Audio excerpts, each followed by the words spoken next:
안녕하세요. 이번 시간에는 GSP5 무료 버전을 설치하고 그리고 기본 도구를 사용하는 방법에 대한 설명을 해드리도록 하겠습니다. 보이는 화면이 바로 이제 GSP5 무료 버전인데요. 무료 평가판입니다. 20분간 사용할 수 있고요. 왼쪽에 기본 도구가 있고 위쪽에 메뉴가 있어요. 거의 한글과 비슷한 구조이기 때문에 사용하는데 크게 어려움은 없을 겁니다.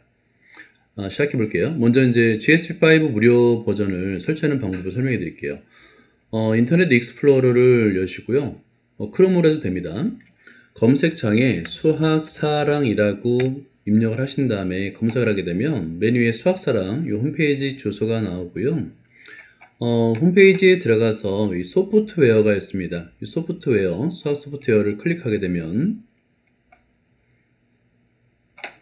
GSP가 있어요. 이 GSP를 클릭해 주세요. 그러면 GSP 평가판 다운로드가 있어요. 두 번째 이걸 클릭하고요. 화면을 내리면 밑으로 내리게 되면 이 빨간색으로 4개의 버튼이 있는데요. 메뉴의 것입니다. 메뉴의 거 GSP 버전 5 한글 체험판 다운로드가 되어 있어요. 이걸 클릭하는 겁니다. 그러면 화면 아래에 뭐 실행, 저장, 취소 이런 게 있는데요. 그냥 실행을 누르면 돼요. 실행. 그리고 나서 설치 창이 뜨는데요. 다음 클릭하고요. 그 다음에 동의 클릭하고요. 이거는 자동으로 이제 프로그램에 폴더를 지정하는 건데 그냥 설치 누르시면 됩니다. 저는 이미 있기 때문에 설치가 안 되고요. 일단은 저는 중단을 하겠습니다. 여러분들 한번 설치를 한번 해보시기 바랍니다. 설치를 하고 사실은 이제 프로그램에서 이거를 매번 찾기가 어려워서요. 이거를 저처럼 화면 아래에 작업 표시줄에 표시라는 방법을 설명해 드릴게요. 화면 왼쪽 하단에 보면 돋보기가 있죠. 여기 검색창인데요. 거기 커서를 갖다 대고 영어로 G하고 한번 입력해 보세요. GSP 하고 입력하면 위에 보면 여기 GS5가 뜨잖아요. 이걸 바로 클릭을 하면 열려요. 근데 매번 이렇게 하면 좀 귀찮죠. 그래서 오른쪽에 보면 작업 표시줄에 저장이 있어요. 저는 이미 있기 때문에 제거가 되어 있고요. 작업 표시줄에 저장을 클릭하게 되면 매번 이렇게 GSP를 입력해서 찾을 필요 없이 작업 표시줄에 있는 단축 아이콘을 클릭해서 열 수가 있어요. 클릭해 보겠습니다. 그러면 이렇게 열리는 거예요. 그럼 열린 상태에서는 20분간 무료로 사용할 수 있고요. 20분이 지나면 나갔다가 다시 들어오면 됩니다. 굉장히 간단하죠. 자, 지금부터는 기본 도구 사용 방법을 설명해 드릴게요. 기본 도구는 뭐냐면 검은색 화살표가 굉장히 중요해요. 모든 도구, 그러니까 모든 작도를 한 다음에 도형을 그린 다음에 항상 검은색 화살표를 눌러서 활성화라고 하는데 예를 들어서 한번 볼게요. 이 점을 한번 선택해 보세요. 그런 다음에 내가 원하는 위치에다가 커서를 갖다 대고 마우스 왼쪽 버튼을 누르면 되는데, 자, 여기서 맨 처음에 눌렀던 이 빨간 점과 맨 나중에 눌렀던 빨간 점이 좀 다르죠. 이걸 활성화되어 있다라고 해요.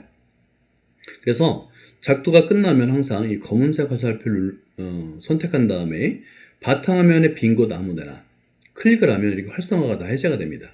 이런 상태로 해야 돼요. 그리고 다시 내가 원하는 이 드래그, 마우스 왼쪽 버튼을 눌러서 드래그하게 되면 영역을 지정할 수 있고요. 이 영역 안에 있는 도형들은 좀 더 활성화되는 상태로 될 수 있고, 다시 한번 빈 곳을 누르게 되면 해제가 됩니다. 이 해제가 굉장히 중요해요. 나중에 그 이유를 설명해 드리도록 하겠습니다. 작도할 때나 애니메이션 줄 때 해제를 하지 않으면 이상한 내가 원하지 않는 그림이 그려집니다. 두 번째 이 왼쪽 메뉴가 있죠. 왼쪽을 그 기본 도구라고 불러요. 그러니까 단축 키라고 생각하면 됩니다. 그 다음에 두 번째가 원인데요. 원은 중심과 반지름이 있잖아요. 그래서 마우스를 먼저 누른 것이 중심이 되고 누른 채 드래그 하게 되면 그렇죠, 원이 그려지죠. 이렇게, 그죠? 이렇게 기본 도구를 이용하면 매우 쉽게 원을 그릴 수 있는데, 단점은 자, 다시 검은색 화살표를 누르고요. 원도 지금 활성화되어 있죠. 다른 화면을 눌러서 활성화를 해제하고요. 이때 이런 방법으로 단축 메뉴, 단축 도구를 이용해서 그 원을 그릴 때 단점은 뭐냐면 원의 중심도 문제지만 이 원주 위, 이 점이 문제예요. 이것이 누른 채 움직이면 원의 반지름이 변하죠. 그죠? 자, 그런데 만약에 맨쪽 위에 점을 선택한 다음에 이미 그려진 원 위에 갖다 대면 빨갛게 변합니다. 클릭하면 점이 생기죠. 다시 한번 검은색 화살표 누르고 활성화 지우고, 이번에는 이 나중에 찍은 점을 마우스 왼쪽 버튼 누른 채 들어가게 되면 어때요? 원의 크기는 변하지 않으면서, 그죠? 원의 위치만 변하죠. 그죠? 이 두 개의 차이점을 여러분이 명확하게 이해해야 됩니다. 그래서 이 점은 왼쪽의 단축키, 그러니까 단축 도구 또는 기본 도구를 이용해서 원을 그릴 때, 요 처음에 그릴 때 사용하는 요 원 있죠? 원주의 점은 절대 사용하면 안 되는 거예요. 그리고 또 다른 방법은 뭐냐면, 원은 중심과 반지름이 있잖아요. 먼저 찍는 게 중심이고 나중에 찍는 게 원주예요. 원주의 점. 그런 다음에 작도에 가서 이렇게 이제 기본적으로 필요한 도구들이 도형들이 활성화되어 있으면 이렇게 검은색으로 변해요. 중심과 원주의 점이 주어진 원 클릭하게 되면 이런 식으로 그릴 수도 있어요. 자, 이거는 나중에 좀 더 배운 다음에 하면 되겠고, 오늘은 왼쪽에 기본 도구만 사용하는 방법을 설명해 드릴게요. 그리고 전체를 지우고 싶어요. 그러면 이렇게 영역을 설정해서 마우스 왼쪽 버튼 누른 채 영역을 설정해서 전체가 다 활성해 있는 거 보이죠? 그런 다음에 딜리트 키를 누르면 삭제가 됩니다. 자, 그리고 세 번째가 선분인데 꾹 누르고 있으면 선분, 반직선, 직선을 선택할 수 있고요. 선분은 말 그대로 먼저 찍는 것이 선분의 시작점, 나중에 끝점, 이렇게 원하는 대로 그릴 수 있어요. 드래그해서 그리는 겁니다. 반직선은 선택한 다음에 먼저 찍는 것이 시작점, 나중에 방향. 그죠? 반직선의 방향이 되겠고, 그 다음에 직선도 마찬가지로 두 점을 지나는 직선, 이렇게 그릴 수가 있어요. 다 지울 때는 어떻게 한다고요? 검은색 화살표 누르고 항상 검은색 화살표를 눌러야 돼요. 자, 그 다음에 다각형인데 꾹 누르고 있으면 처음에는 내부, 꼭지점과 내부, 두 번째는 그렇죠, 선분, 모서리죠. 변과 그 다음에 내부와 그 다음에 꼭지점이 모두 그려진, 세 번째는 내부는 그려지지 않는 다각형. 그죠? 이걸 한번 하나씩 선택해서 다각형을 그려보세요. 이렇게. 이때 맨 처음에 찍었던 점을 다시 한번 찍으면 완성이 되는 거예요. 이때는 변이 보이지 않죠. 그죠? 그 다음에 두 번째를 선택하게 되면 내부만 지정되는 게 아니라 이렇게 그죠? 사각형인데 이 사각형의 변, 네 개의 변이 다 그려집니다. 그리고 세 번째 꾹 누르고 있으면 돼요.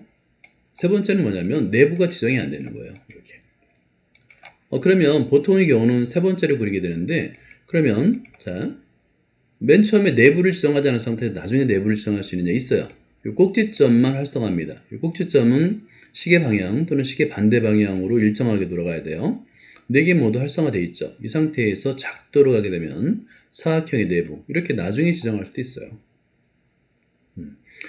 밑에 거는 사용할 일이 거의 없어요. 요 글씨를 쓴 것이 바로 A를 이용해서 글상자로 쓴 건데요. 거의 쓸 일이 없고, 요거는 이제 형광펜인데, 이렇게 밑줄 그을 때만 사용해요. 쓸 일이 없습니다. 그래서 위에 왼쪽의 기본 도구를 이용해서 여러분들이 원하는 도형을 그릴 수가 있다. 이 정도까지만 설명해 드릴게요. 감사합니다.